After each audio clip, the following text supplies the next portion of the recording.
নমস্কার, আমি দেবপ্রিয়া। আবার নতুন একটি ব্লগ নিয়ে তোমাদের সামনে চলে আসলাম। আশা করি তোমরা সবাই খুব ভালো আছো, আমিও কিন্তু ভালো আছি। এখন আমি ডেনমার্ক দেশটায় যে কোপেনহেগান নামক জায়গাটা আছে ওখানে কিন্তু আছি। আর আজকে আমি একটু বেরিয়েছি একাই। আমার বলেছিলাম তোমাদের আগের ব্লগে যে আমার একটা পুলিশ বান্ধবীর সাথে আজকে এখানে দেখা করার আছে, তো সেই আসছে, তার সাথে আমি এখন দেখা করতে যাব। আর অভিজিতের বন্ধুদের সাথে রয়েছে, তো এখন কিন্তু তার সাথেই দেখা করতে যাওয়া। আর আজকে ওর সাথে একটু কিছু ঘুরবো, যদি কিছু পারি সেটা তোমাদের জন্য তুলে ধরবো, কারণ ওর সামনে একটু ক্যামেরাটা নিয়ে ও একটু ক্যামেরা ফ্রেন্ডলি নয়, তো জানি না। তো দেখতে থেকো পুরো ব্লগটা। তো আজকে তোমাদের সাথে না আমি শেয়ার করব যে এই যে আমরা যে ডেনমার্ক দেশের কোপেনহেগান শহরটায় ঘুরেছি, সেই শহরে বসবাসের জন্য সাধারণ মানুষের কীরকম আয় হওয়া উচিত, মানে যাতে তোমরা ভালোভাবে এখানে বসবাস করতে পারবে। তবে এই কথাগুলো বলার আগে তোমাদের সাথে শেয়ার করে নিই, আমি কিন্তু চলে এসেছি এবং এখানকার বিল্ডিংগুলো দেখো। ইউরোপ কিন্তু এই বিল্ডিংয়ের জন্য বেশ বিখ্যাত, মানে এই আর্কিটেকচারগুলোর জন্য।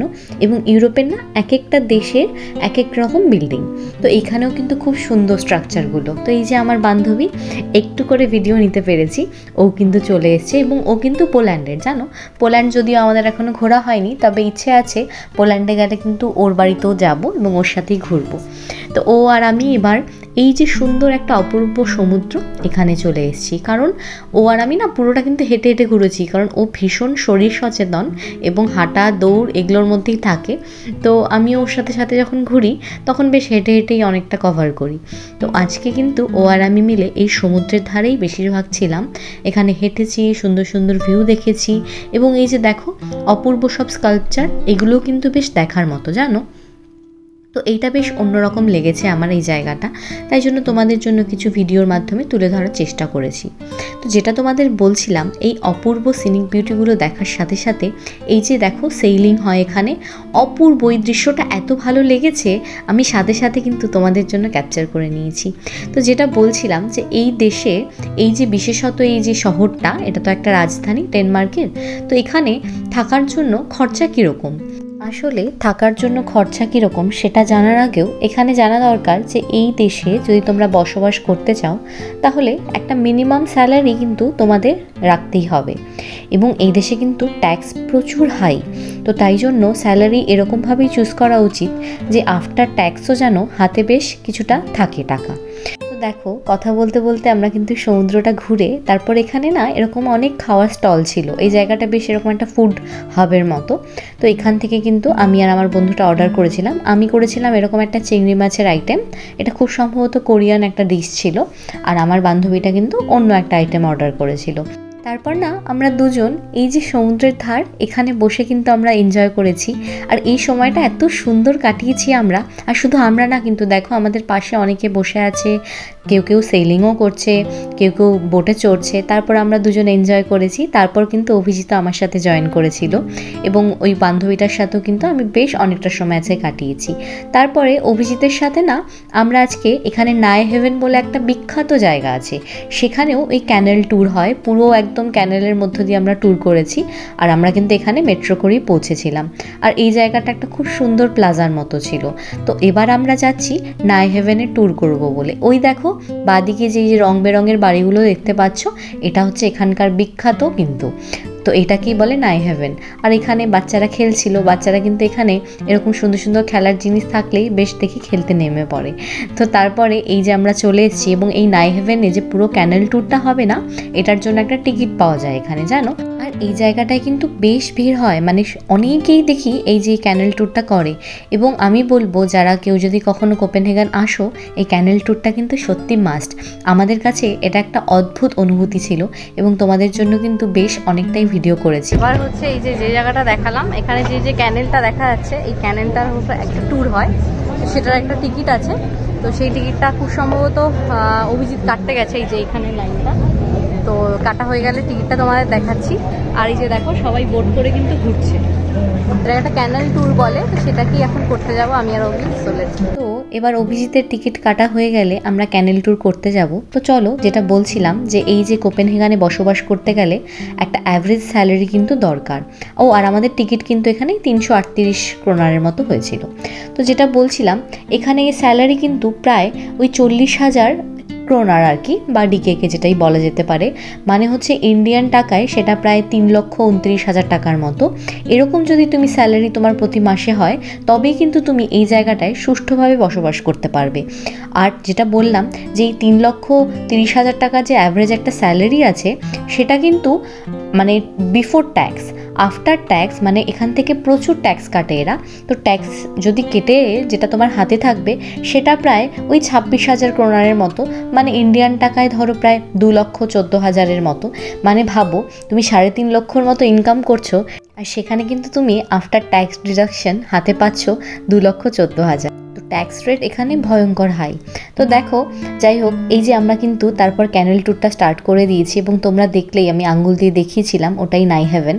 এবার এই যে পুরো সুন্দর শহরটা পুরোটা ক্যানাল দিয়েই ঘেরা, তো এবার কিন্তু আমরা পুরো ক্যানেল ট্যুরটা করেছি প্রায় ধরো এই বোটে আমরা 2 ঘন্টার মতো ছিলাম, এবং এটার প্রাইস ছিল হচ্ছে 338 ক্রোনারের মতো দুটো টিকিট।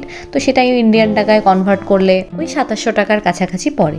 তো তারপরে যেটা বলছিলাম, এটা তো গেল স্যালারির কথা এবং ট্যাক্স ডিডাকশনের কথাটাও তোমাদের বললাম।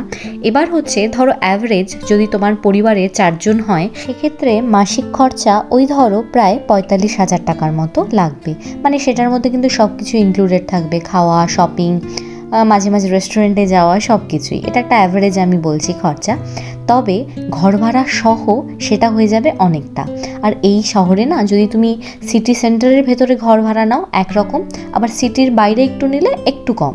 তবে এই 4 জনের পরিবার হলে তোমাকে কমপক্ষে তো 3 বেডরুম ফ্ল্যাট নিতেই হবে, এবং সেখানকার ভাড়া জানো কীরকম?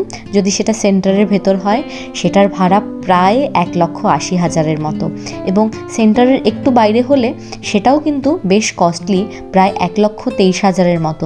তাহলে বুঝতে পারছো এই ঘর ভাড়াই প্রায় 1.5-2 লক্ষ টাকা চলে যায়। তারপরে থাকা খাওয়ার পেছনে ওই 45 থেকে 50,000 টাকার মতো। তো এই যে স্যালারি আফটার ট্যাক্স যে তুমি ওই 2.5 লক্ষ টাকা পাচ্ছ, সেটার পরে কিন্তু হাতে খুব কম টাকা বেঁচে থাকে। তো এই যে বাইরের দেশে আসলে লোকে ভাবে যে প্রচুর ইনকাম হচ্ছে বা কিছু, কিন্তু এই যে কস্ট অফ লিভিংগুলো কিন্তু এখানকার ভয়ঙ্কর বেশি হাই। তো যাই হোক, চলো কথা বলতে বলতে দেখো আমরা কিন্তু বেশ অনেক কিছু পার করে এসেছি এবং তোমাদের সাথে শেয়ারও করছিলাম। আর এখানে দেখো প্রচুর লোক বসে আছে।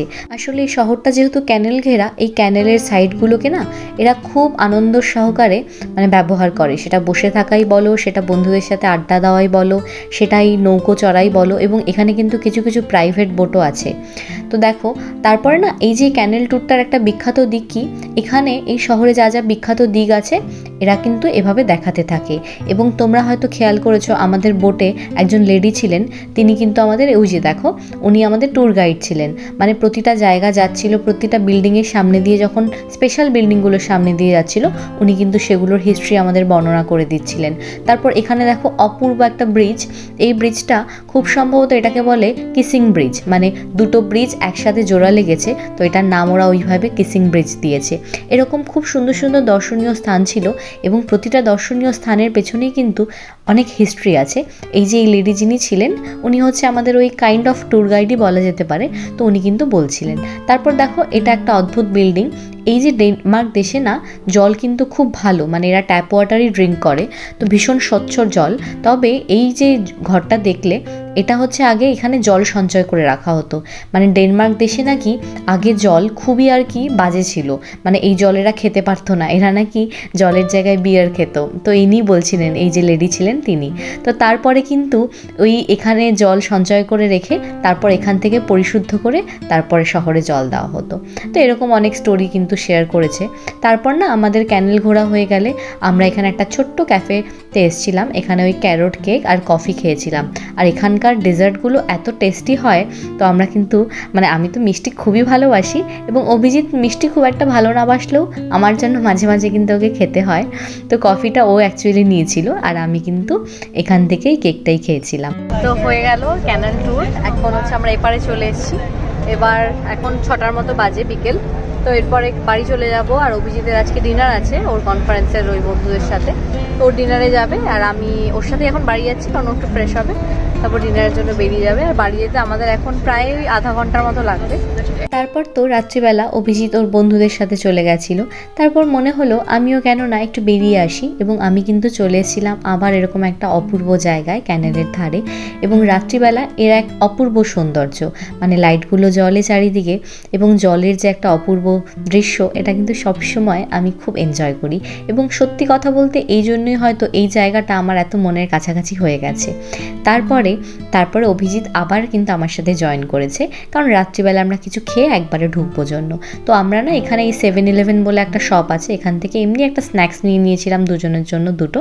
তারপরে একটু ঘুরে আমরা কিন্তু একটা শপে এরকম এসছিলাম যেখানে বসে আমরা ডিনারও করেছি। তো যাই হোক, যেটা বলছিলাম, আশা করি আজকে তোমাদের সাথে যেই ডেনমার্ক দেশের কস্ট অফ লিভিং ব্যাপারে আলোচনা করলাম কিছুটা হলেও তোমাদের সাহায্য করতে পেরেছি। তো আজকের মতো হয়ে গেল, এখন আমরা দুজন মিলে বাড়ি যাব। তো আজকের ব্লগটা কীরকম লেগেছে, ছোট ব্লগ, তোমরা অবশ্যই জানিও। দেখা হচ্ছে পরে একটি ইন্টারেস্টিং ব্লগের সাথে। আর এই ব্লগটা যদি ভালো লেগে থাকে please do like, comment, share and subscribe to my YouTube channel. এভাবেই আমাকে ভালোবাসতে থেকো। দেখা হচ্ছে খুব শীঘ্রই। Tata, good night.